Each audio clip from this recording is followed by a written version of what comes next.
और हवा ने अपने आप को देखा और अपने आप को नंगेपन में देखा, इसके लिए वो लोग पिता से छुप गए। तो आज हम अपने आप को देखकर ना जिए, क्योंकि हम जब अपने आप को देखते हैं तो निराशा, प्रॉब्लम, समस्याएं, असफलताएं, हर चीज हमारे जीवन से हमें कमजोर करता है। मैं ये चीज नहीं कर सकता, मैं अच्छा प्रचार नहीं कर सकता, मैं अच्छी बातें करना नहीं जानता, मैं वीक हूं, इन चीजों में वीक हूं, मुझे इंग्लिश नहीं आती, मुझे वो नहीं आता, मुझे ये नहीं करता।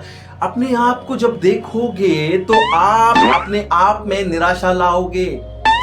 लेकिन जब आप उस क्रूस को देखोगे, आप कहोगे कि मैं सब कुछ कर सकता हूं प्रभु यीशु में। कोई भी चीज आपसे असंभव नहीं रहेगी, क्योंकि यीशु ही आपका हर एक चीज कर सकता है आपके द्वारा। इसलिए पौलुस कहता है मैं सब कुछ कर सकता हूं मसीह यीशु में। क्यों मसीह यीशु में वो कर सकता है? क्योंकि पौलुस जानता है कि बिना मेरे यीशु के मैं कुछ नहीं कर सकता। हालेलुया। पौलुस जानता है बिना यीशु के मैं कुछ नहीं कर सकता, इसलिए वो कहता है मैं जानता हूं मैं कुछ नहीं कर सकता, इसलिए पहले वो कहता मैं मसीह के द्वारा पर सब कुछ कर सकता हूं। डजंट मीन कि आपके पास कोई अहमियत नहीं है, आप पढ़े लिखे नहीं है, आपके अंदर वो चीजें नहीं है जो दूसरों के पास है, लेकिन मैं आपको कहना चाहता हूं कि आपके पास वो चीज है जो किसी के पास नहीं है। मैं आपको कहना चाहता हूं आपके पास वो चीज है जो किसी के पास नहीं है। आदम हवा की तरह खुद के अंदर मत देखो कमियां। मैं ये नहीं कर सकता, मैं वो नहीं कर सकता, मेरे जीवन में कभी सफलता नहीं आएगी, मेरा परिवार कभी ब्लेस नहीं होगा, मेरा परिवार में कभी शांति नहीं आएगी। ये जो सोच है आपकी, वो आज निकाल दो। आज ये कहो कि मैं सब कुछ कर सकता हूं प्रभु यीशु में। आपका प्रभु आपके लिए इन्हीं कारणों की वजह से मरा है ताकि हमें एक बहुतायत का जीवन दे सके। प्रभु यीशु हमेशा कभी ये नहीं चाहेंगे कि हम निराशा वाली जिंदगी जिए। कभी नहीं कहेंगे प्रभु आपको कि आप निराशा वाला जिंदगी जियो। प्रभु हमेशा ये कहेंगे आनंद मनाओ। मैं तुमसे फिर कहता हूं आनंद मनाओ। पौलुस हर चीजों को समझ गया था। पहला पॉइंट ये था कि पौलुस जान गया था कि मैं कुछ भी नहीं कर सकता, क्योंकि पौलुस अपने आप को देखता था मेरे पास सब कुछ है लेकिन मैं कुछ नहीं कर सकूंगा। क्यों? आदम और हवा ने खो दिया था।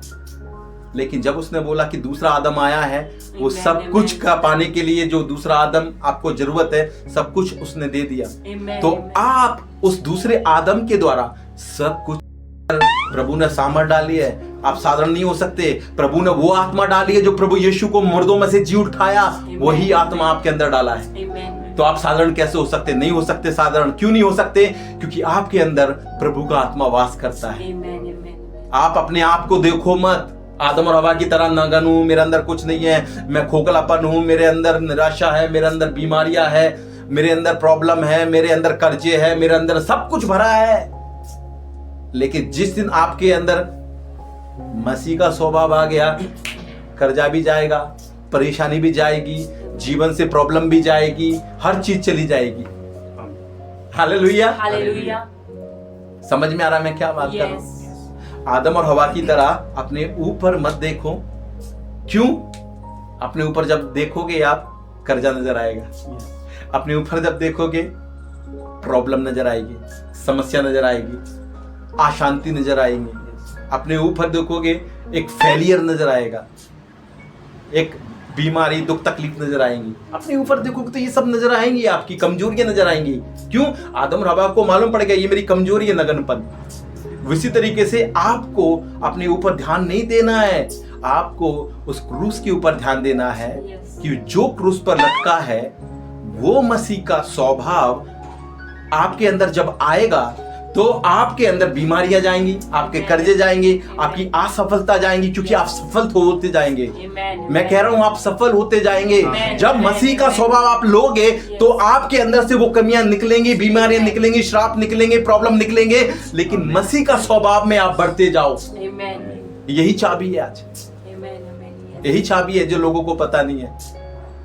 कोई तो कहे मेरे मसीह का स्वभाव मैं लाऊंगा। मैं मेरे अंदर मसीह का स्वभाव लेके अगर जितना आप मसीह का स्वभाव लोगे आपके अंदर, उतना ही आपके अंदर सफलता आप देखोगे। आमीन आमीन।